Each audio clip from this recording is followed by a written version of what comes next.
أعوذ بالله من الشيطان الرجيم بسم الله الرحمن الرحيم وبه نستعين وهو خير ناصر ومعين الحمد لله رب العالمين وصلى الله على سيدنا سيد الأنبياء والمرسلين حبيب إله العالمين أبي الزهراء محمد وأهل بيته الطيبين الطاهرين المعصومين.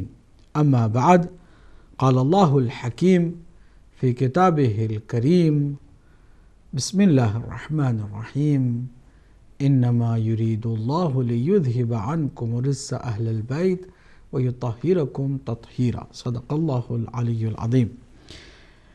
ناظرین محترم، اللہ کی حمد و ثنا، اس کی تعریف و تمجید کے ساتھ بہترین ہستیوں پر درود و سلام بھیجتے ہوئے آپ کی خدمت میں مخلصانہ سلام پیش کرتے ہیں اور آپ کا استقبال کرتے ہیں آپ کے پسندیدہ پروگرام مذہب حقہ میں.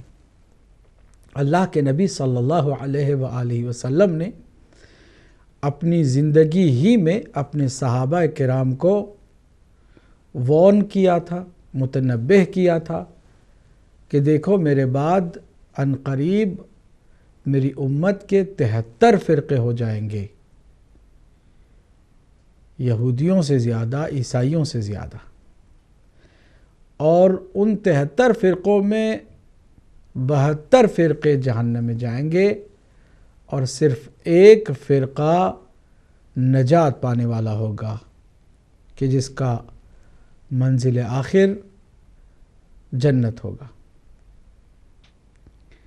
ناظرین، اس حدیث کے ہوتے ہوئے اور تواتر کے ساتھ تمام فرق اسلامی میں اس کو کتابوں میں پڑھتے ہوئے، سنتے ہوئے، سمجھتے ہوئے کوئی بھی عقل مند مسلمان غفلت میں نہیں پڑھ سکتا ہے یہ کہہ کر کے کہ میں جس خاندان میں پیدا ہوا ہوں بس وہی ٹھیک ہے اور جو میرا آبائی مسلک اور مذہب ہے اسی پر میں اکتفا کرتا ہوں، مجھے تحقیق کرنے کی ضرورت نہیں ہے.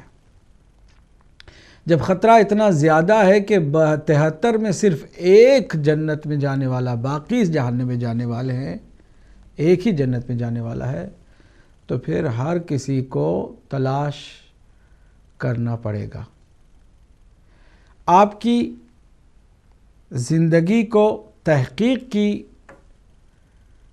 اس راہ پر لانے کے لیے اور آپ کی اس کام میں مدد کرنے کے لیے حقیر نے ایک قربتاً الی اللہ فیصلہ کیا اور مذہب حقہ جیسے پروگرام کو آپ کی خدمت میں پیش کرنے کی سعادت حاصل کی. اب تک ہم نے جو مختلف مسالک کی دلیلیں تھیں اپنے برحق ہونے کی، ان دلیلوں کا ہم نے جائزہ لیا. بعض نے کہا کہ جو ان 73 میں جو بڑی جماعت ہے، جو بڑا گروہ ہے، سواد اعظم، وہی برحق ہے اور جو چھوٹے چھوٹے مسلک ہیں وہ باطل ہیں. ہم نے اس پر قرآن اور سنت کی روشنی میں گفتگو کی کہ کیا اکثریت حق و جانب ہونے کے لیے دلیل ہے؟ کیا صرف بڑا گروہ ہونا کسی گروہ کے برحق ہونے کے لیے کافی ہے؟ جواب قرآن سے اور عقل سے اور سنت سے، روایت اور درایت دونوں سے ہمیں یہ ملا کہ ہرگز نہیں. حق کے ساتھ ہو تو پھر وہ جماعت نجات پانے والی ہے. اگر حق کے ساتھ نہیں ہے تو خالی بڑی ہو جانا اور بڑا گروہ ہو جانا نجات کے لیے کافی نہیں ہے. برحق ہونے کے لیے حق پر ہونا ضروری ہوتا ہے. کیا جماعت والی حدیث یا سواد اعظم والی حدیث کسی کے کام آ سکتی ہے؟ ہرگز نہیں. آگے بڑھ کر ایک اور حدیث جو مسلسل بیان کی جاتی ہے اور مختلف پلیٹ فارموں سے اس حدیث کا پروپیگنڈا کیا جاتا ہے کہ نعوذ باللہ من ذالک، اللہ کے نبی صلی اللہ علیہ وآلہ وسلم نے فرمایا کہ میرے بعد 73 فرقے ہوں گے، ایک جنت میں جائے گا، باقی جہنم میں جائیں گے۔ پوچھا گیا کہ یا رسول اللہ وہ ایک جنت میں جانے والا فرقہ کون سا ہے؟ فرمایا ما انا علیہ و اصحابی، جس فرقے پر میں ہوں اور میرے اصحاب ہیں۔ عجیب بات یہ ہے کہ اس جملے سے کوشش کی گئی کہ جو مکتب صحابہ کا ہے اس کو برحق بتایا جائے، جبکہ ما انا علیہ و اصحابی میں جس پر ہوں اور میرے اصحاب جس پر ہیں، وہ نبی مکرم صلی اللہ علیہ وآلہ وسلم کا دین ہے، اور حضور کی آنکھ بند ہونے سے پہلے کوئی فرقہ تھا ہی نہیں کہ ہم اللہ کے نبی کے راستے کو اور صحابہ کے راستے کو برحق سمجھ کر دوسروں کو ٹھکرائیں، کوئی اور فرقہ تھا ہی نہیں۔ یہ فرقے تو اللہ کے نبی کے حکم کے مطابق اور آپ کی پیشن گوئی کے مطابق آپ کی رحلت کے بعد وجود میں آئے، اور اس کے علاوہ اس کی سند کا بھی ہم نے جائزہ لیا اور ثابت ہوا کہ سند کے اعتبار سے بھی یہ حدیث ضعیف ہے۔ عقل بھی ہماری اس بات کو ماننے کے لیے تیار نہیں ہے۔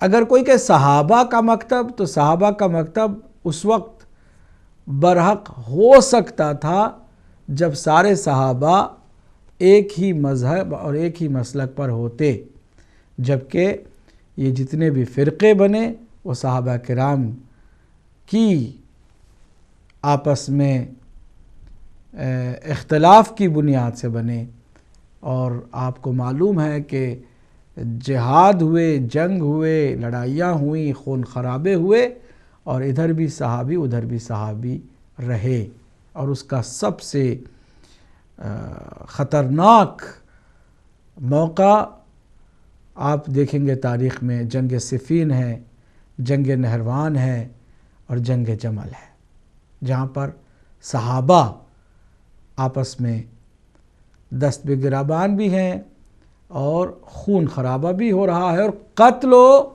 غارت گری بھی ہو رہی ہے۔ کیا ایک صحابی کسی اور صحابی کو قتل کر دے تو جو مقتول ہے اس کی راہ پر چلنا ہمیں چاہیے، یا جو قاتل ہے اس کی راہ پر چلنا چاہیے؟ اگر آپ کہیں غلط فہمی ہے تو صحابہ کرام جو غلط فہمی کے نتیجے میں ایک دوسرے کا گلا کاٹ رہے ہیں، ہمارے لیے کیسے برحق ہو گئے، کیسے معیار حق ہو گئے؟ ہم جو ایک معمولی جانور کو بھی اذیت پہنچانے سے رہے، ہم جو اس دور میں کسی پر معمولی سا ظلم کرنے کو بھی پسند نہیں کرتے، کیسے ہم ان کو اپنا معیار بنا لیں، معیار حق بنا لیں؟ بہرحال آگے بڑھتے ہیں۔ ایک اور حدیث جس کو کافی زمانے سے شہرت حاصل ہے کہ اللہ کے نبی صلی اللہ علیہ وآلہ وسلم نے فرمایا اصحابی کالنجوم بأیہم اقتدیتم اہتدیتم۔ ہم نے گزشتہ پروگراموں میں اس حدیث کی بھی حقیقت کو آپ کے سامنے رکھا کہ یہ بھی عقل و درایت سے بھی گئی گزری ہے، اور روایت کے اعتبار سے بھی، سند کے اعتبار سے بھی ضعیف اور جعلی ہے۔ اگر کسی کو اس باب میں مزید تحقیقی دستاویز چاہیے ہوں تو حقیر سے رابطہ کر سکتا ہے۔ میں نہیں چاہتا کہ اس میں ہمارا زیادہ سے زیادہ وقت صرف ہو، اس سے بھی کچھ حاصل نہیں ہو سکتا ہے۔ یہاں پر بنیادی ایک اہم بات کو بیان کر کے ہم بہت اہم گفتگو کی طرف جا رہے ہیں۔ بنیادی بات یہ ہے کہ ہم کسی سے نہ دوستی ذاتاً رکھنا مناسب سمجھتے، نہ کسی سے دشمنی کرنا صحیح سمجھتے ہیں۔ دوستی بھی اللہ کے لیے ہو، اور اگر کسی سے دشمنی بھی ہو جائے تو وہ بھی اللہ کی ذات کے لیے ہو۔ الحب للہ والبغض للہ۔ اور ہمارا مقصد تحقیق ہے، تجسس ہے، جستجو ہے، اور اس میں اکیڈمک انداز کو اپنایا جا رہا ہے۔ کوئی بھی برا نہ مانے، میں بارہا کہتا ہوں، اس حقیر کو ایک طالب علم کو تحقیق کے جو ابواب ہیں وہ آپ تک لانے اور ان ابواب کو کھولنے کی آپ اجازت دیجئے، اور کوشش کیجئے کہ برداشت اپنی بڑھا کر کے غور سے سنیے۔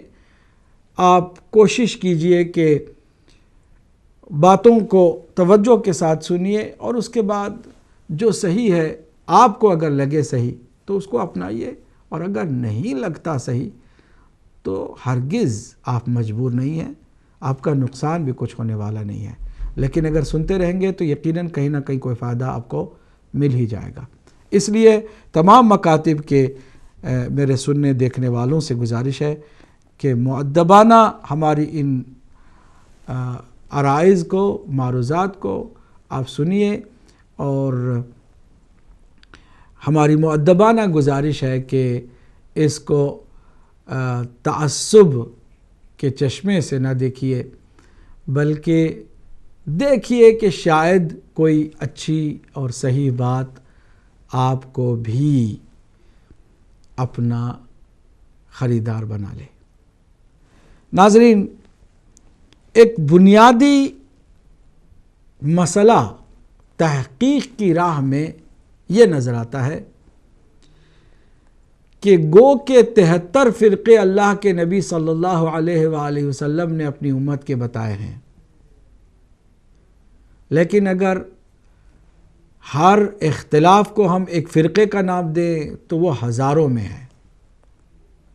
اگر چھوٹے موٹے اختلافات سے ہم بالاتر ہو کر بنیادی اختلافات کی طرف جائیں گے تو عجیب و غریب حقیقت سے ہم دوچار ہوں گے۔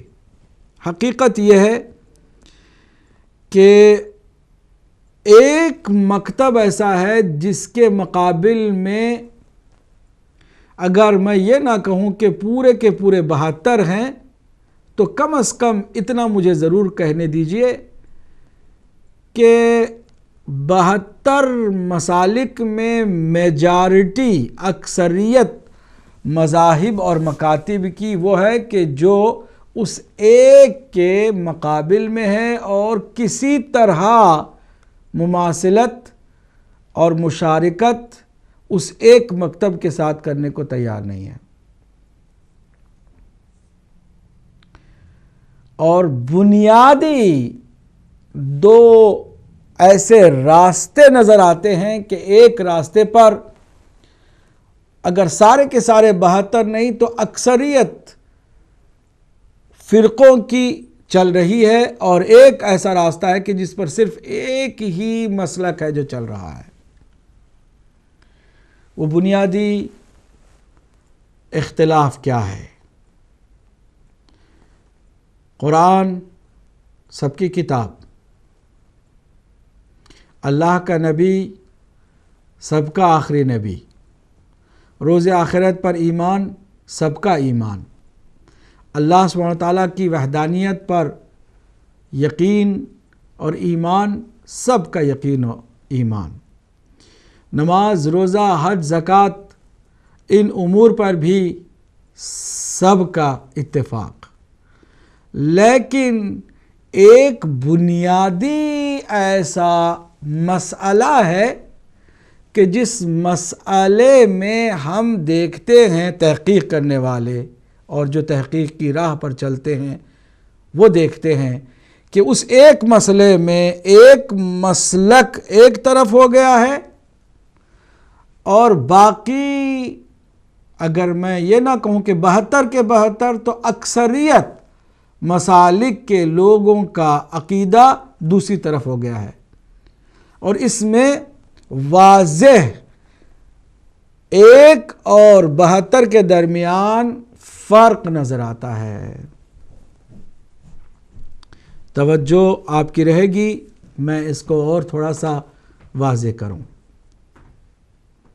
توحید پر سب کا اتفاق، اللہ کی صفات پر سب کا اتفاق، اللہ کی کتاب پر سب کا اتفاق، اللہ کے گھر کے قبلہ ہونے پر سب کا اتفاق، اللہ کے رسول پر اور رسولوں پر سب کا اتفاق، آسمانی کتابوں پر سب کا اتفاق، ملائکہ پر سب کا اتفاق اور روز آخرت پر سب کا اتفاق، لیکن ایک ایسا مسئلہ ہے جس مسئلے میں امت دو حصوں میں تقسیم ہو گئی ہے۔ ایک حصہ ایسا ہے کہ جس میں اگر سارے کے سارے 72 نہیں تو اکثریت ان کی برابر کی شریک ہے، اور ایک حصہ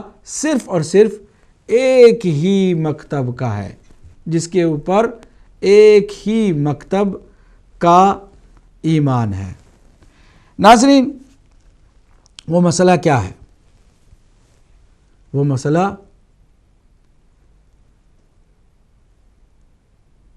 امامت کا مسئلہ ہے۔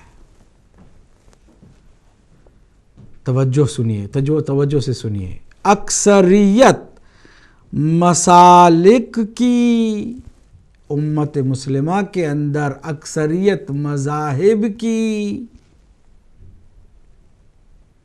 یہ سوچ ہے، یہ فکر ہے اور ان کا یہ عقیدہ ہے کہ اللہ کے نبی صلی اللہ علیہ وآلہ وسلم نے اپنے بعد دین کا وارث، اپنا وصی اور اپنا جانشین کسی کو بھی نہیں بنایا، اور اس کام کو امت پر چھوڑ دیا کہ امت جسے چاہے اپنا خلیفہ بنا لے، اور اس طرح یہ دین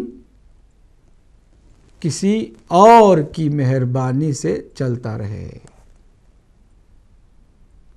جبکہ صرف ایک ہی مکتب ہے، ایک ہی مذہب ہے جو اس اکثریت کے نظریے کے خلاف یہ عقیدہ رکھتا ہے کہ اگر امت نے نبی اپنی طرف سے شورا میں جمہوریت سے یا اجماع سے نہیں بنایا تھا، بلکہ نبی اللہ کی جانب سے مقرر اور منتخب تھا، تو نبی کا جو نائب اور جانشین ہوگا، جو نبی مکرم کی رحلت پر نبی مکرم کی جگہ لے گا، اس کو بھی اللہ کی جانب سے ہونا چاہیے، نبی مکرم صلی اللہ علیہ وآلہ وسلم کی جانب سے اس کا تقرر بھی ضروری ہے۔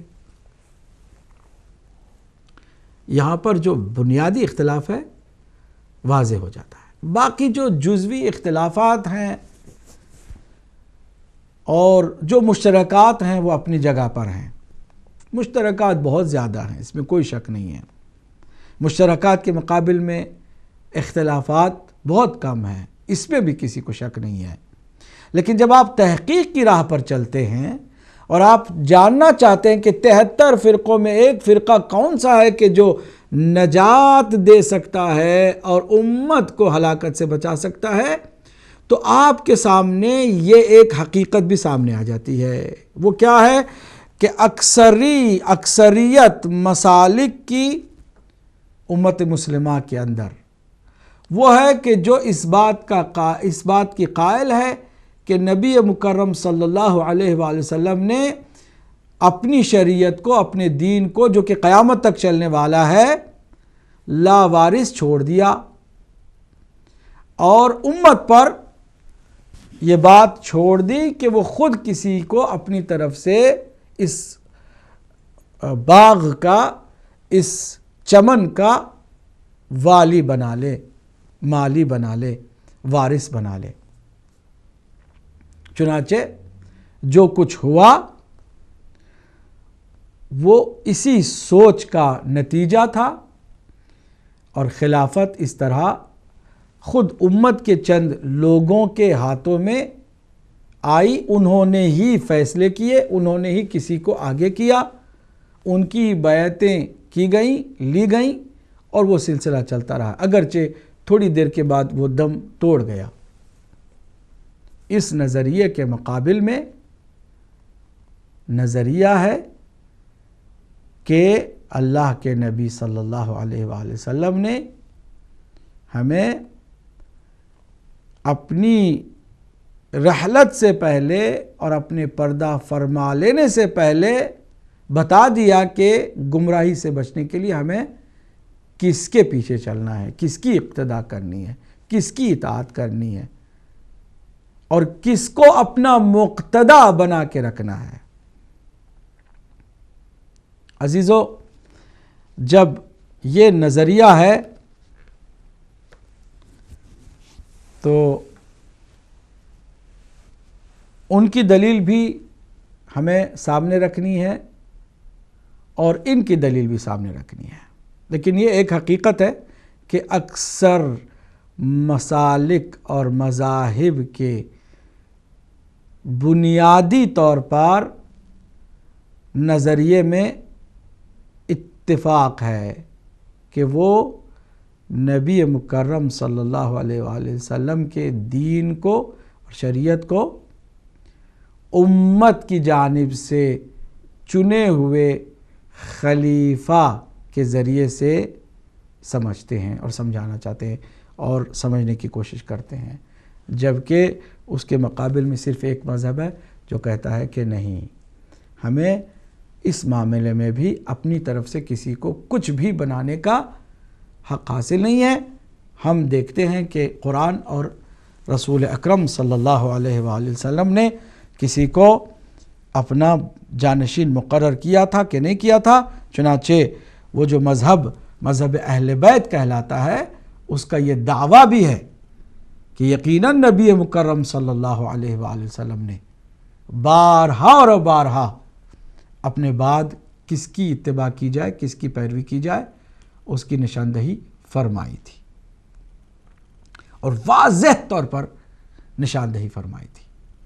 اب امت کا عمل نہ کرنا اس بات کی دلیل نہیں ہے کہ اللہ کے نبی نے کوئی نظام نہیں دیا، کوئی سسٹم نہیں دیا۔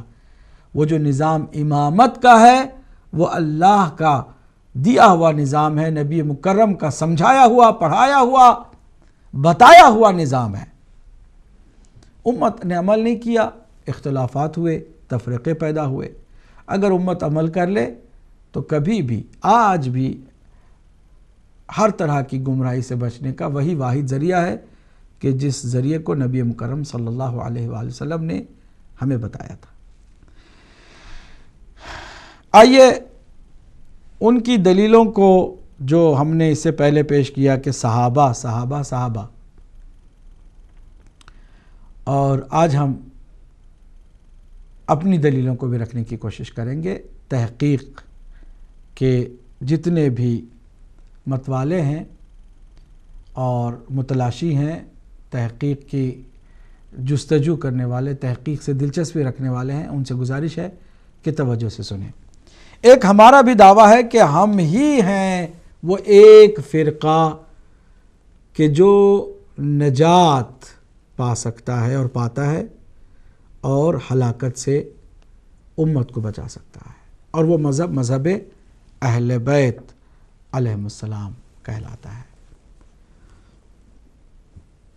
نبی مکرم صلی اللہ علیہ وآلہ وسلم نے اپنے بعد گمراہی سے بچنے کا واضح راستہ صحابہ کرام کو بتایا۔ پہلے ہی مرحلے میں خطاب صحابہ سے ہے کیونکہ امت کی یہ پہلی کھیپ ہے، یہ وہی ذمہ دار افراد ہے کہ انہوں نے کوتاہی کی تو اس کا اثر نسلوں تک جائے گا، چنانچہ گیا۔ اور اگر یہ نبی مکرم صلی اللہ علیہ وآلہ وسلم کی وصیت پر، تاکید پر، احکام پر پابندی سے عمل کریں تو اس کا اثر قیامت تک جائے گا۔ چنانچہ کچھ صحابہ کرام نے بہرحال اس پر کاربند ہو کر عمل کیا جو قیامت تک اس ایک مذہب کی پاسداری میں حصے دار رہے۔ ناظرین، پہلی دلیل حدیث سے جو متواتر ہے، سند کے اعتبار سے بے عیب و لا ریب ہے، اس حدیث کو حدیث ثقلین کہا جاتا ہے۔ میں گزارش کروں گا کنٹرول روم سے کہ کوئی آئے اور آپ کو اس کے حوالے دکھانے میں ہماری مدد کرے۔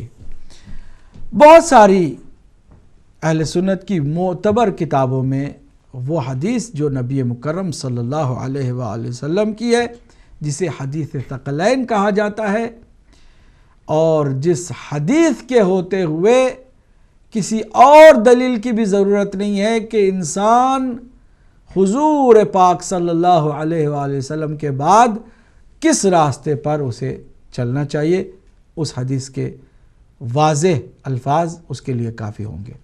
میں پہلی کتاب جو اہل سنت کے ہاں بڑا مقام رکھتی ہے، صحیح مسلم، اس کو پیش کرنے کی سعادت حاصل کر رہا ہوں۔ یہ دیکھیے صحیح مسلم ہے،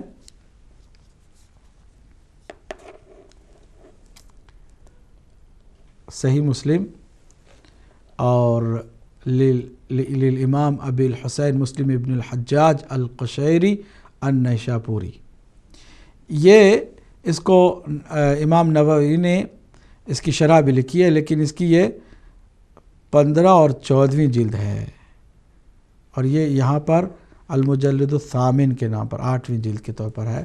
اس کتاب کو آپ دیکھیے، دار الکتب العلمیہ بیروت کی چھپی ہوئی کتاب ہے۔ آپ نے اس کو اگر دیکھ لیا ہے تو میں اس کے صفحہ نمبر کی طرف بھی آتا ہوں۔ 146 صفحہ نمبر 146 ہے۔ البتہ اگر آپ کے پاس کوئی اور ایڈیشن کی چھپی ہوئی کتاب ہے تو آپ کو گھبرانے کی ضرورت نہیں ہے۔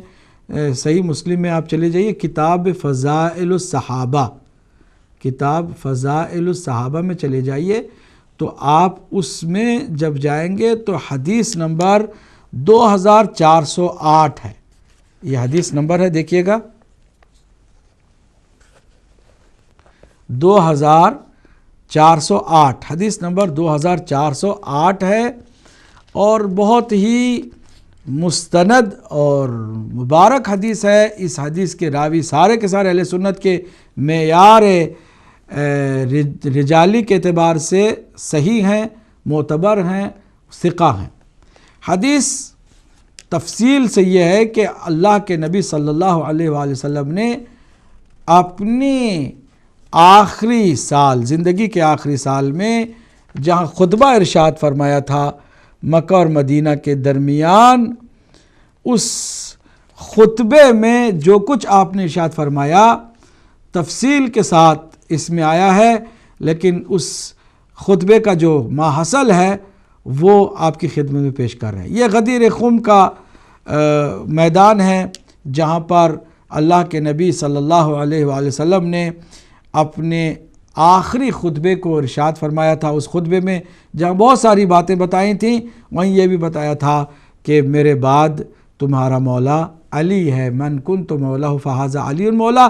اس کے ساتھ ساتھ گمراہی سے بچنے کا نسخہ بھی اللہ کے نبی نے دے دیا، اور وہ بھی صحابہ کرام کو دیا، کسی اور کو نہیں۔ غور سے سنیے گا، فحمد اللہ واثنى علیہ ووعظ وذکر، اس خطبے میں اللہ کی حمد و ثنا کی، پھر اس کے بعد واعظ و نصیحت فرمائی اور بہت ساری چیزوں کو یاد دلایا۔ اما بعد، اس کے بعد فرمایا الا ایھا الناس،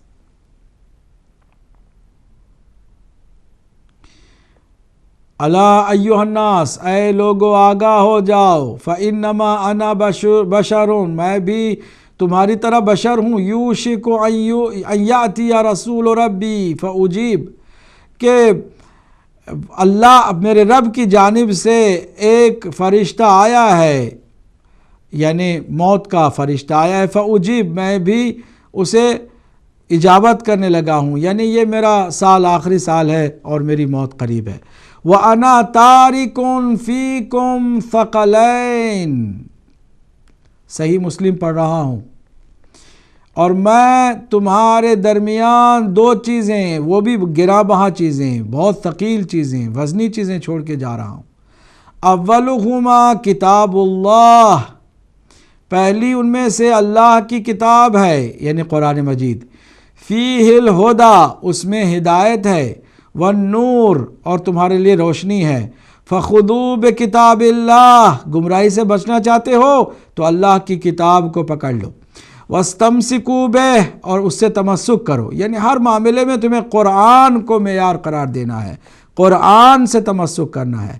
فحث علی کتاب اللہ ورغب بہ، اس کے بعد اللہ کے نبی نے اللہ کی کتاب کی فضیلت بتائی اور اس سے ترغیب دلائی۔ ثم قال، پھر اس کے بعد فرمایا اب وہ جو دوسری چیز جو میں تمہارے درمیان چھوڑ کے جا رہا ہوں، وَأَهْلُ بَيْتِي، میری اہل بیت ہے، اُذَكِّرُكُمُ اللَّهَ فِي اہل بیتی، میں اللہ کی یاد دلاتا ہوں تمہیں اہل بیت اطہار علیہ السلام کے بارے میں، یعنی تمہیں خوف دلاتا ہوں اللہ کا کہ میرے اہل بیت کے بارے میں تم بہت زیادہ متوجہ رہو۔ اُذَكِّرُكُمُ اللَّهَ فِي اہل بیتی، اُذَكِّرُكُمُ اللَّهَ فِي اہل بیتی، 3 دفعہ اس کو دہرایا ہے، 3 دفعہ دہرایا ہے۔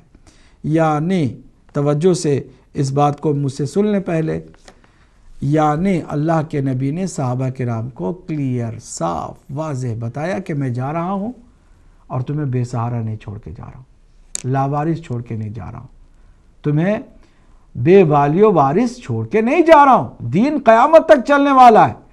میں جا رہا ہوں تو کیا ہوا، 2 چیزیں چھوڑ کے جا رہا ہوں، اس کے ساتھ تمسک کرو، ان کو اپنا مقتدی بناؤ، ان کی پیروی کرو۔ ایک اللہ کی کتاب ہے، تمہیں اسے تمسک کرنا چاہیے، دوسرے میرے اہل بیت ہیں، اور ان 2 کے بارے میں تمہیں ہوشیار رہنا ہے، تمہیں بالکل ہی ان کی پابندی کرنی ہے۔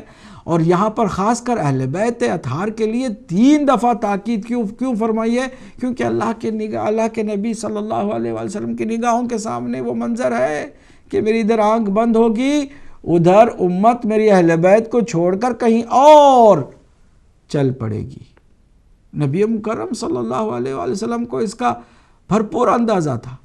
وہ نبی جو علم کل کا مالک تھا، وہ نبی کے جو قیامت تک کے لیے تمام مسائل کو جانتا تھا اور اس کا حل لوگوں کو بتا رہا تھا، بار بار سفارش کر رہا ہے قرآن اور اہل بیت، ان سے تمسک کرو۔ اب ذرا دیکھیے اس حدیث میں بہت دلچسپ بات یہ ہے کہ فقال له حسین جو ہے ایک راوی ہے، جو اس کا مین راوی ہے، اس نے زید بن ارقم سے کہ جو اصل میں اس کے راوی ہیں، ان سے پوچھا کہ ومن اہل بیت، اللہ کے نبی کے اہل بیت کون ہیں؟ یا زید، اے زید ابن ارقم، الیس نساؤہ من اہل بیت، کہ اللہ کی نبی کی بیویاں اہل بیت میں سے نہیں ہیں؟ قال نساؤہ من اہل بیت ولیکن اہل بیتہ من حرم الصدقۃ بعدہ، فرمایا کہ وہ تو ہیں، لیکن اہل بیت یہاں اللہ کے نبی نے جو فرمایا وہ اہل بیت ہیں کہ جن پر صدقہ حرام ہے۔ یہ صحیح بخاری نہیں ہے، صحیح مسلم ہے، اور صحیح مسلم بخاری کے بعد سب سے زیادہ کم از کم اہل سنت کے لیے معتبر کتاب ہے۔ کیا فرما رہے ہیں؟ فرما رہے ہیں کہ زید بن ارقم نے اسے بتایا کہ اہل بیت سے مراد یہاں پر وہ ہیں کہ جن پر صدقہ حرام ہے، ولیکن اہل بیتہ من حرم الصدقۃ بعدہ، قال ومن ہم، پھر پوچھا کہ یہ کون ہے کہ جن پہ صدقہ حرام ہے؟ یہ جو راوی ہے زید بن ارقم سے مزید وضاحت چاہتا ہے۔ قال، فرمایا زید بن ارقم نے کہ ہم آل علی، وہ آل علی ہیں، علی کی اولاد، وآل عقیل، عقیل حضرت عقیل کی اولاد، آل جعفر اور آل جعفر، یہ سارے کے سارے کون ہیں؟ حضرت ابو طالب علیہ السلام کے بیٹے ہیں، جعفر، عقیل اور علی، وآل عباس، رسول اللہ کے چچا عباس بھی ہیں۔ قال کل ہؤلاء حرم الصدقہ، قال نعم، کیا اہل بیت سے مراد ہر وہ ہیں کہ جن کے اوپر صدقہ حرام ہے؟ قال نعم، جی ہاں۔ یہ حدیث ہے جناب، میں نے بتایا، ایک بار پھر بتا دوں، صحیح مسلم کی حدیث، کتاب فضائل صحابہ، حدیث نمبر ہے 2408۔ 2408 کی حدیث کا ایک اور بھی دوسرا پہلو ہے، اس میں بھی اللہ کے نبی صلی اللہ علیہ وسلم کی جانب سے وہ حدیث ثقلین کی، الا وانی تارک فیکم الثقلین، تمہارے درمیان 2 چیزیں چھوڑ کے جا رہا ہوں، اللہ کی کتاب ہے اور اہل بیت ہیں۔ اس میں اور دلچسپ بات جو ہے اہل بیت سے متعلق، وہ میں آپ کی خدمت میں پڑھ کے سنا دوں۔ فقلنا من اہل بیت، ہم نے پوچھا کہ زید بن ارقم سے کہ اہل بیت کون ہیں؟ نساؤہ، کیا ان کی عورتیں ہیں، ان کی جو ازواج ہیں وہ ہیں؟ قال لا، وہ نہیں ہیں۔ اب مولوی چاہے کچھ بھی کہتا پھرے، مولویوں کا کیا، ملا کا کیا کہ وہ اللہ کی بات کو جھٹلاتا ہی پھرتا رہتا ہے، اس سے کیا فرق پڑتا ہے؟ یہاں اللہ کے نبی کے صحابی زید بن ارقم واضح کر رہے ہیں کہ نہیں، کیا اللہ کے نبی کی بیویاں ازواج وہ اہل بیت سے ہیں؟ کہتے ہیں لا، وَأَيُّمُ اللَّهِ إِنَّ الْمَرْأَةَ تَكُونُ مَعَ الرَّجُلِ الْعَسْرَ مِنَ الدَّهْرِ ثُمَّ يُطَلِّقُهَا فَتَرْجِعُ إِلَىٰ أَبِيهَا وَقَوْمِهَا اہل بیتہ اصلہ وعصبتہ الذین حرموا الصدقۃ بعدا۔ فرمایا کہ عورت کا کیا ہے کہ عورت جب اپنی زندگی کے کچھ حصے کو، اپنی زندگی کے کچھ وقت کو شوہر کے ساتھ گزارتی ہے، لیکن جب شوہر اسے طلاق دے دیتا ہے تو وہ اپنے باپ کے اور اپنی قوم کی جانب وہ چلی جاتی ہے، اس کا رشتہ ٹوٹ جاتا ہے، ختم ہو جاتا ہے، پھر وہ بعد میں جا کے کسی اور کے ساتھ شادی بھی کر لیتی ہے۔ اس کا کیا؟ یہ اہل بیت نہیں، اہل بیت ہی اصلہ، اہل بیت جو رسول اللہ کی جو ہے وہ کیا ہے؟ وَعَصَبَتُهُ الَّذِينَ حُرِمُوا الصَّدَقَةَ بَعْدَهَا۔ اہل بیت اطہار علیہ السلام وہ ہیں کہ جن پر اللہ کے نبی کے بعد صدقہ حرام ہے۔ یہ جو حدیث ثقلین ہے یہ صحیح مسلم ہے ناظرین، اور اس سے ایک چیز کلیئر ہو گئی، کیا؟ کہ صحابہ کرام کو اللہ کے نبی نے گمراہی سے بچنے کا نسخہ دیا، صحابہ کرام کو مقتدی بنایا، اور اہل بیت اطہار اور قرآن کو مقتدا بنایا۔ قرآن اور اہل بیت سے تمسک کرنے میں نجات بتائی، گمراہی سے بچنے کا راستہ بتایا، اور اگر قرآن و اہل بیت سے دوری ہوگی تو گمراہی ہوگی، یہ بھی واضح طور پر بتایا۔ کیا یہ صرف صحیح مسلم میں حدیث موجود ہے؟ میں نے عرض کیا کہ متواتر حدیث ہے، اہل سنت کی معتبر ترین کتابوں میں یہ موجود ہے، اور اہل تشیع کے یہاں تو اس پر اتفاق ہے، اس پر اجماع ہے، کسی نے اس کی ایک راوی کے ایک جگہ پر بھی کسی نے جرح نہیں کی ہے۔ آئیے ہم اس کے دوسرے بھی اہم سیاستہ کی کتاب سے حوالہ پیش کریں۔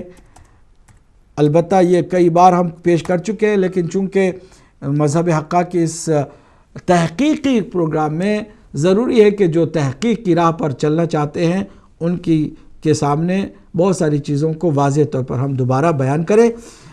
ایک اور کتاب جسے اہل سنت سیاستہ سے گنتے ہیں جامع الترمذی ہے، اس کو آپ دیکھیے، میں کمپیوٹر سے دکھا رہا ہوں جو اسکین شدہ ہے۔ الجامع الترمذی، آپ کو معلوم ہے کہ امام محمد بن عیسیٰ کی لکھی ہوئی ہے، عیسیٰ بن سورت ابن موسیٰ ترمذی، اور یہ بھی جو ہے نا 2 صدی ہجری کے ہیں، اور ان کی کتاب کے آئیے المناقب، کتاب المناقب ہے، اس میں اس حدیث کی طرف توجہ کیجئے کہ اللہ کے نبی نے وہی جو حدیث ثقلین میں نے سنائی اس کو انہوں نے اپنی کتاب میں بھی جگہ دی ہے، جہاں اہل بیت کی وہ آیت ہے قرآن مجید کی اسی کے ذیل میں۔ یہ حدیث نمبر ان کی ہے 3788، مجھے یقین ہے کہ آپ کی اسکرین پر آپ کلیئرلی پڑھ سکتے ہوں گے۔ حدثنا علی بن المنذر الکوفی حدثنا محمد بن فضیل قال حدثنا الاعمش عن عطیہ عن ابی سعید والاعمش عن حبیب بن ابی ثابت عن زید بن ارقم رضی اللہ عنہما قال قال رسول اللہ صلی اللہ علیہ وآلہ انی تارکم فیکم ما ان تمسکتم بہی لن تضلوا بعدی۔ فرمایا میں تمہارے درمیان 2 چیزیں چھوڑ کے جا رہا ہوں کہ اگر تم ان سے تمسک رکھو گے تو لن تضلوا بعدی، میرے بعد تم کبھی گمراہ نہیں ہوگے۔ یہ کس کے لیے کہہ رہے ہیں؟ صحابہ کرام کے لیے۔ تو پہلی بات تو یہ کہ صحابہ کرام کے لیے بھی گنجائش ہے کہ وہ گمراہ ہوں، دوسری بات یہ کہ صحابہ کرام کو گمراہی سے بچنے کے لیے قرآن اور اہل بیت اطہار کا دامن تھامنا ہے، یہ ہمارے لیے نہیں ہے، پہلے صحابہ کرام کے لیے، پھر تابعین کے لیے، پھر تابع تابعین کے لیے، اسی طرح سلسلہ ہم تک پہنچتا ہے، تو ہمارے لیے بھی وہی ہے کہ ہم بھی گمراہی سے بچنا چاہتے ہیں تو گولی ماریے ان تمام مولویوں کی باتوں کو اور آئیے نبی مکرم کی بات اور نبی مکرم کی اس حدیث کی جانب جس پر سب کا اتفاق ہے، اور اللہ کے نبی کی یہ حدیث متواتر، معتبر، مستند صحیح ستہ میں موجود، صحیح مسلم میں ہم نے پڑھا، ابھی صحیح ترمذی سے پڑھ رہے ہیں، لن تضلوا بعدی، تم گمراہی سے ہرگز نہیں بچو گے اگر تم ان دو کو تمسک کے ساتھ رکھو گے، ایک قرآن اور دوسرا اہل بیت، احدہما اعظم من الاخر، ایک دوسرا ان میں سے ایک دوسرے سے افضل ہے، اعظم ہے، کتاب اللہ حبل ممدود من السماء الى الارض، فرما رہے ہیں کہ ایک اللہ کی کتاب کے جو آسمان سے زمین کی جانب ایک مضبوط رسی ہے، پھر دوسری چیز کیا ہے، وَعِطْرَتِي أَهْلُ بَيْتِي، اور میری عطرت میرے اہل بیت، وَلَن يَفْتَرِقَا حَتَّى يَرِدَا عَلَيَّ الْحَوْض، اور یہ دو آپس میں ہرگز جدا نہیں ہوں گے یہاں تک کہ حوض کوثر پر مجھ پر آ ملیں گے، فَانْظُرُوا كَيْفَ تَخْلُفُونِي فِيهِمَا، دیکھیں نا، پھر دیکھو کہ کیسے تم میرے بعد ان دو کے بارے میں توجہ دیتے ہو، تخلفونی فیہما، کہ میری تم کس طرح غیبت میں میرے نہ ہونے پر تم ان کے ساتھ کیا کرو گے، دیکھ لو، سمجھ لو۔ یہ حدیث جناب اتنی واضح اور بے عیب و لا ریب ہے کہ خود کہتے قال ابو عیسیٰ ھذا حدیث حسن غریب، یہ حدیث حسن ہے اور غریب ہے۔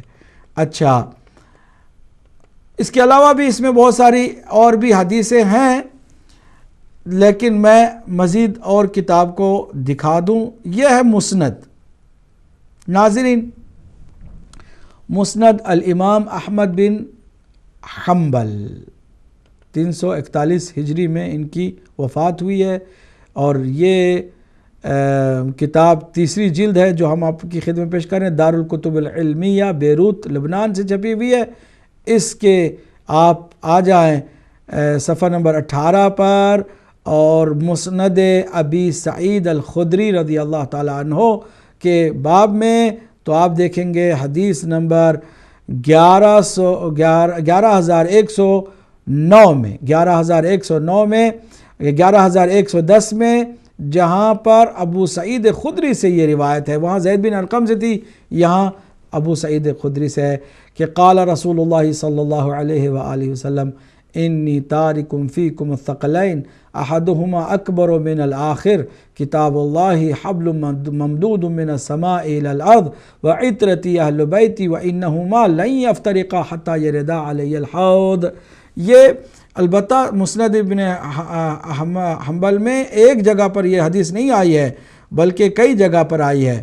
دوسری جگہ پر جو آئی ہے وہ 22 صفحہ نمبر 22، یہی ابی سعید خدری کی مسند میں یہ حدیث ہے، اور جس کو زید بن ارقم سے اور پھر اس کے بعد ابی سعید خدری سے انہوں نے نقل کیا ہے۔ اور صرف یہی نہیں ہے، اس کے علاوہ مسند امام احمد بن حنبل کی جلد 4 میں بھی آپ حدیث ثقلین کو دیکھ سکتے ہیں، اور اس میں بھی آپ علی بن ربیعہ سے کہ وہ کہتے ہیں کہ ملاقات میں نے کی زید بن ارقم سے کہ زید بن ارقم نے یہ حدیث سنا انی تارکم فیکم الثقلین۔ اور اس کے بعد آپ اس میں اور بھی کئی جگہوں پر یہ حدیث دیکھ سکتے ہیں۔ 448 صفحہ مسند الکوفیین میں یہ حدیث پھر سے آئی ہے۔ میں صرف آپ کو حدیث دکھا رہا ہوں، پڑھ اس لیے نہیں رہا ہوں کہ میں 2-3 مرتبہ پڑھ چکا ہوں۔ اب اس کے بعد مسند امام احمد ہی کے اندر 5ویں جلد میں بھی یہ حدیث آپ کو مل جائے گی، اس کو بھی میں دکھا رہا ہوں۔ 5ویں جلد میں آپ آئیں گے تو حدیث نمبر 21633 میں بھی آپ دیکھیں گے انی تارکم فیکم خلیفتین، دو خلیفے چھوڑ کے جا رہا ہوں، جو دو جانشین چھوڑ کے جا رہا ہوں، کتاب اللہ حبل ممدود بین السماء والارض او ما بین السماء الی الارض وعطرتی اہل بیتی وانہما لن یفترقا حتی یردا علی الحوض، یہ حدیث ہے۔ اس کے بعد آپ مشکات شریف میں بھی اس حدیث کو دیکھ سکتے ہیں، مشکات المصابیح یہ بھی آپ دیکھ سکتے ہیں، تیسری اور چوتھی جلد ہے، اس کے اندر بھی یہ بھی دارالکتب العلمیہ بیروت کی چھپی ہوئی، اس کے اندر بھی آپ آئیں گے، اس کے صفحہ نمبر 436 کتاب المناقب، اس میں آپ آئیں گے تو آپ کو یہ حدیث پھر آپ کو مل ہی جائے گی۔ میں نے سب آپ کے لیے نکال کے رکھا ہے، جو چاہتا ہے ہم تفصیل کے ساتھ اس کو دے سکتے ہیں۔ اور اس حدیث کا دیکھیے یہاں پر جو ذکر ہے، الفصل الثامن، یہ جابر سے ہے، یقول یا ایھا الناس فسمعتہ یقول، اللہ کے نبی صلی اللہ علیہ وسلم نے اپنے آخری حج میں یوم عرفہ کے وقت فرمایا، انی ترکت فیکم ما ان اخذتم بہ لن تضلوا، اگر تم دونوں ان دو کو تمسک کر لے لو گے تو گمراہی سے بچ جاؤ گے، تم گمراہ نہیں ہوگے، کتاب اللہ و عطرتی اہل بیتی۔ اس کو ترمذی نے روایت کی ہے، جیسا کہ میں نے خود ترمذی سے پڑھ کے سنایا۔ جی ہاں ناظرین، ہم آپ کی خدمت میں مختصر کچھ حوالے دے کر کے صرف یہ چاہتے ہیں کہ اس پر غور کریں، آیا اہل بیت اور قرآن دونوں کے ساتھ تمسک ہمارا ہے یا صرف زبانی کلامی ہے؟ کہ بہت سارے کہتے ہیں کہ ہم بھی مانتے ہیں، ماننے سے نہیں ہے۔ ماننے کا کیا مطلب ہے؟ میں بھی مانتا ہوں کہ اوباما اس وقت USA کا پریزیڈنٹ ہے، اس طرح کے ماننے سے کیا ہوتا ہے؟ میں کہتا ہوں اگر کہ آج فلاں جگہ پر فلاں آدمی نے یہ کام کیا، اور اس کے ماننے سے کیا ہوتا ہے؟ ماننے کا مطلب یہ ہے کہ آپ پیروی کریں گے، تمسک کریں گے ان کے ساتھ، قرآن جیسا مقام اہل بیت کو آپ دیں گے۔ اب قرآن اور اہل بیت دونوں کو اللہ کے نبی نے ثقلین کہہ کے بتایا ہے، یہ دونوں کے ساتھ تمسک کرنا ہے، اور یہ دونوں آپس میں جدا بھی نہیں ہونے والے۔ دلچسپ 3 باتیں میں سنا کر کے میں تمام کر رہا ہوں۔ پہلی بات، دلچسپ بات یہ ہے کہ دونوں کا مقام اللہ کے نبی نے ایک جیسا بتایا ہے۔ کیا مطلب؟ قرآن ہدایت کا چشمہ تو اہل بیت بھی ہدایت کا سر چشمہ۔ قرآن میں اللہ کا علم موجود ہے، اہل بیت اطہار میں بھی اللہ کا علم موجود ہے۔ قرآن معصوم ہے، بے عیب ہے، لا ریب ہے اور بے داغ ہے، اہل بیت بھی معصوم ہیں، بے عیب ہیں، لا ریب ہیں، بے داغ ہیں۔ قرآن شفا ہے، اہل بیت بھی شفا ہیں۔ قرآن اللہ کی جانب سے ہے۔ عزیزو، دوستو، میرے بھائیو، میری بہنوں جو مجھے دیکھ رہے ہیں، کسی بھی مسلک سے آپ کا تعلق ہو، اگر نبی کو، اللہ کے نبی کو صلی اللہ علیہ وآلہ وسلم کو آپ مانتے ہیں، چاہتے ہیں، محبت کرتے ہیں، ان کی باتوں کو نورانی باتیں سمجھتے ہیں، اس بات کو سمجھیں کہ قرآن اور اہل بیت برابر ہماری ہدایت کا سرچشمہ ہے۔ اگر قرآن اللہ کی جانب سے ہے تو اہل بیت اطہار کی عظمت اور ان سے ہمارا جو تمسک کا حکم بھی ہے وہ بھی اللہ کی جانب سے۔ یہ نہ کہے کہ منصوص من اللہ نہیں ہے، کہاں ہے؟ اللہ کی جانب سے۔ آپ کہتے ہیں منصوص من اللہ کہاں ہے؟ بھئی اللہ کے نبی نے کیا فرمایا؟ اگر آپ کہتے ہیں قرآن نہیں ہے تو پھر اہل بیت بھی نہیں ہے، اگر قرآن ہے تو پھر اہل بیت بھی ہے۔ اچھا، دوسری جو اہم بات ہے وہ یہ ہے کہ صحابہ کرام معیار حق نہیں ہیں، اس لیے کہ صحابہ کرام مقتدی ہیں، تابعدار ہیں، اطاعت گزار ہیں، فرما بردار ہیں، اور جو معیار حق ہے کون ہے؟ قرآن اور اہل بیت ہے۔ اگر صحابہ کرام کو بھی پرکھنا ہو تو ہم اسی میزان میں تولیں گے، اسی معیار پر دیکھیں گے۔ قرآن و اہل بیت کے ساتھ ہیں، ان کے قدموں کی خاک ہماری آنکھوں کا سرما، اور اگر نہیں ہے تو جن کا تعلق قرآن و اہل بیت سے نہیں ہے ان کا تعلق ہمارے ساتھ ہوگا تو ہمیں کیا فائدہ ہوگا؟ سیدھی بات ہے۔ میں لگی لپٹی سنانے والا ہے ہی نہیں، وہ طالب علم ہوں کہ جو تحقیق کی راہ پر چل کر یقین کی منزل پر پہنچا ہوں، اور آپ سے بھی گزارش ہے کہ آپ بھی توجہ کریں، تحقیق کریں اور منزل یقین پر آپ بھی پہنچنے کی کوشش کریں۔ تابعین ہوں، تبع تابعین ہوں، اس کے بعد ان کے لیے بھی معیار یہی ہے کہ آیا قرآن اور اہل بیت کے ساتھ ہیں؟ اگر ہیں سمعا و طاعتا، ان کی آنکھوں کی، ان کی قدموں کی خاک ہمارے آنکھوں کا سرما، کسی طرح کی کوئی پرابلم نہیں ہے۔ ہمارے سر پہ وہ بیٹھتے ہیں جو اہل بیت اطہار کی پیروی کرتے ہیں، کیونکہ اللہ کے نبی نے حکم دیا ہے، یہ ہمارا اپنا کوئی فیصلہ نہیں ہے۔ تیسری دلچسپ بات یہ کہ اہل بیت کے لفظ سے پہلے اللہ کے نبی نے فرمایا وَعِتْرَتِي اہل بیتی۔ جانتے عطرت کس کو کہتے؟ عطرت مسلسل آنے والی اولاد کو کہا جاتا ہے۔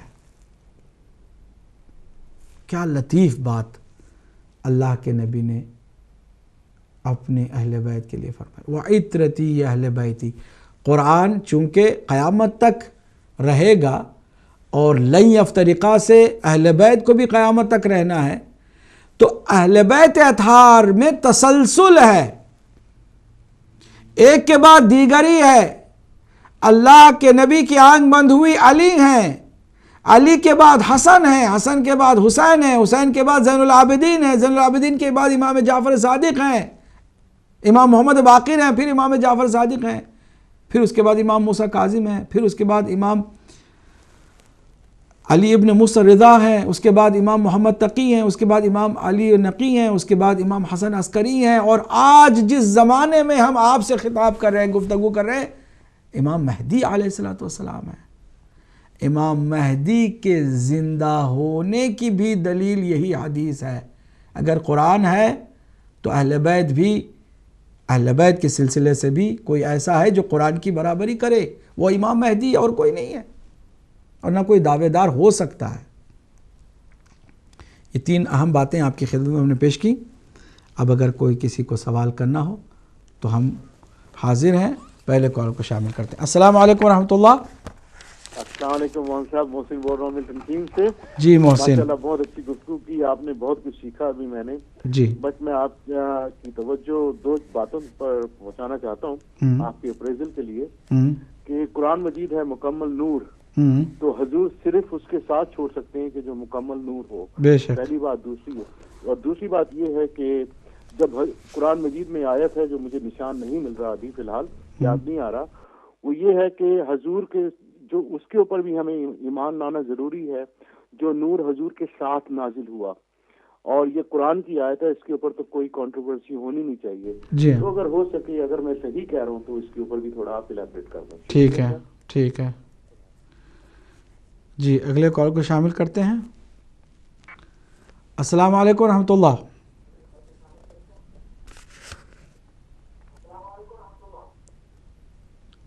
السلام علیکم ورحمۃ اللہ۔ ہلو، السلام علیکم۔ وعلیکم السلام۔ کون میرے بھائی، کہاں سے ہیں؟ مولانا میں حسینی بات کر رہا ہوں برمنگھم سے۔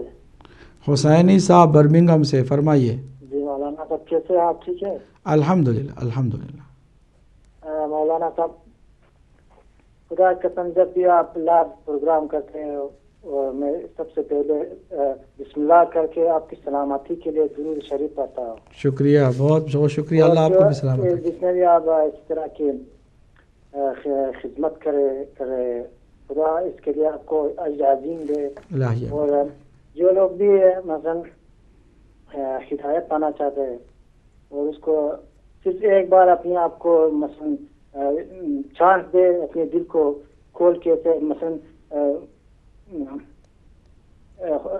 کیا کہتے تھے، یہ ایک بار اپنے آپ کو اجازت دے کہ واقعی میں I'm going to take a risk, for example۔ جزاک اللہ، بہت شکریہ، بالکل صحیح آپ نے فرمایا۔ اگر انسان تھوڑا سا تعصب سے ہٹ کر توجہ دے تو یقیناً اس کے لیے نجات کا راستہ صاف صاف دکھائی دیتا ہے۔ ہدایت بہرحال ہے ہی اس کے لیے کہ ہدایت لوگوں تک پہنچے۔ اگلے کال کو شامل کرتے ہیں۔ السلام علیکم ورحمۃ اللہ۔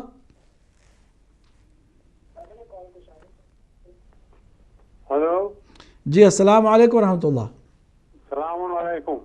وعلیکم السلام ورحمۃ اللہ، فرمائیے۔ یہ مولانا صاحب نے جی حدیث ثقلین کو بیان کیا ہے۔ آپ اپنا نام بتائیں گے؟ خطبہ غدیر تو 1.5 گھنٹے کا خطبہ تھا.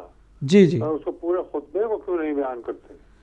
پورے خطبے کو بیان کرنے کے لیے ہماری پوری ایک عمر درکار ہے. عمر نہیں تو اس کا جسٹ جو ہے، اس کی سمری جو ہے، جی جی ضرور. بیان کرتے ہیں صرف حدیث ثقلین. آپ اپنا اس میں گرامی بتائیں گے؟ جی آپ اپنا نام بتائیے گا. میرا نام ڈاکٹر رضوی ہے. ڈاکٹر رضوی کہاں سے بول رہے ہیں؟ میں لندن سے بول رہا ہوں. لندن سے. جی جزاکم اللہ خیر. آپ کی رائے ہم تک پہنچ گئی ہے، انشاءاللہ ہم بتائیں گے، اس پر بھی گفتگو ضرور کریں گے. بہت شکریہ آپ کا ڈاکٹر رضوی صاحب. اگلے کال کو بھی شامل کرتے ہیں. السلام علیکم ورحمۃ اللہ. السلام علیکم ورحمۃ اللہ. چلیے اچھا چلیے مزید 2 کال ہم لے سکیں گے، ٹائم ہمارے پاس بہت محدود ہے. ہمارے پاس جو گفتگو تھی حدیث ثقلین کی، اس میں ڈاکٹر رضوی صاحب نے جو بہرحال مشورہ دیا کہ پورے غدیر کے خطبہ غدیر کو کیوں نہیں بتایا گیا. اس میں یہ موقع نہیں تھا کہ ہم پورے خطبہ غدیر کو پڑھ کے سناتے. انشاءاللہ خطبہ غدیر کو ایام عید غدیر میں ضرور ہم آپ کی خدمت میں لے کر آئیں گے. اگر زندگی نے وفا کی تو یہ ہمارا وعدہ رہا، ہم انشاءاللہ خطبہ غدیر کو ایام عید غدیر ماہ ذی الحجۃ الحرام میں کوشش کریں گے کہ مکمل آپ کی خدمت میں پیش کریں. اس کے لیے کافی وقت بھی درکار ہوگا، لیکن اسے کوشش کریں گے کہ مختصر کر کے بیان کریں. اگلے کال کو بھی شامل کرتے ہیں. السلام علیکم ورحمۃ اللہ. وعلیکم السلام ورحمۃ اللہ وبرکاتہ. جناب مولانا صاحب میں بجگو لندن سے بول رہا ہوں. جناب فرمائیے. جناب کی گفتگو سن رہا ہوں. حقیقت یہ ہے کہ جو عقل والے ہیں جی وہ آپ کی باتوں کو سن کر اپنے آپ کو سیدھا کرنے کی کوشش کر رہے ہیں. بے شک. اور جن کے پاس عقل ہی نہیں ہے ان کو کیا بتائیں گے؟ جی جی اللہ بالکل. تعالیٰ کے نبی نے بتا کر وہ تھک گئے. آج آپ ہم لوگوں کو بتا رہے ہیں تو ہم لوگوں کو بھی سوچنا چاہیے کہ حق بات کیا ہے. بے شک. جو حق بات ہے اس کو لے لینا چاہیے اور جو غلط ہے اس کو چھوڑ دینا چاہیے. بے شک. آپ کو سوال کرنے کے لیے میں نے ٹیلی فون کیا اور آپ کا شکریہ ادا کرتا ہوں. جزاکم اللہ. بہت بہت شکریہ. آپ نے ہمیشہ دعائیں دی ہیں اور حوصلہ دیا ہے. ہم کالز اب لے نہیں سکیں گے، ٹائم بھی ہمارے پاس نہیں ہے. ہمارے بھائی ملٹن کین سے محسن نے نور کا جو تذکرہ کیا کہ اس نور پر بھی ایمان لے آؤ جو نبی مکرم کے ساتھ ساتھ نازل ہوا. بعض کہتے ہیں یہ نور وہی قرآن ہے، جبکہ قرآن کا ذکر پہلے ہو چکا ہے. یہ نور کوئی ہے جو قرآن کے ساتھ چل رہا ہے. قرآن کو بھی پڑھنے کے لیے نور کی ضرورت ہوتی ہے، روشنی کی ضرورت ہوتی ہے. نور بہرحال نور کے ساتھ چلتا ہے. وہ نور کون ہے؟ مولا کائنات ہیں. پھر اس کے بعد اس سلسلے کو آگے بڑھایا ہے. اللہ کے نبی نے پردہ فرما لیا لیکن نور کو پیچھے قرآن کے ساتھ چھوڑا اور وہ نور علی کی شکل میں ظاہر ہوا، پھر امام حسن کے، پھر امام حسین کے، یہاں تک کہ مہدی عجل اللہ تعالیٰ فرجہ شریف، وہ یوسف زہرا دل بند مرتضیٰ اور وہ فرزند مصطفیٰ صلی اللہ علیہ وآلہ وسلم جو اس وقت قرآن کی اس نورانیت کو برقرار رکھے ہوئے ہیں، جس کے وجود سے زمین سے دانہ اگتا ہے اور آسمان سے بارش کے قطرات نازل ہوتے ہیں. وَبِيُمْنِهِ رُزِقَ الْوَرَى. یہ جتنے بھی روزی پانے والے جاندار مخلوق خدا روزی پاتے ہیں، اسی کے وجود نازنین کے طفیل پاتے ہیں. اللہ ہم سب کو صحیح معنوں میں ہدایت سے ہمکنار فرمائے اور ہمیں قرآن و اہل بیت سے خالی زبانی نہیں عملی تمسک کرنے کی توفیق عطا فرمائے. وآخر دعوانا الحمد للہ رب العالمین. والسلام علیکم ورحمۃ اللہ وبرکاتہ.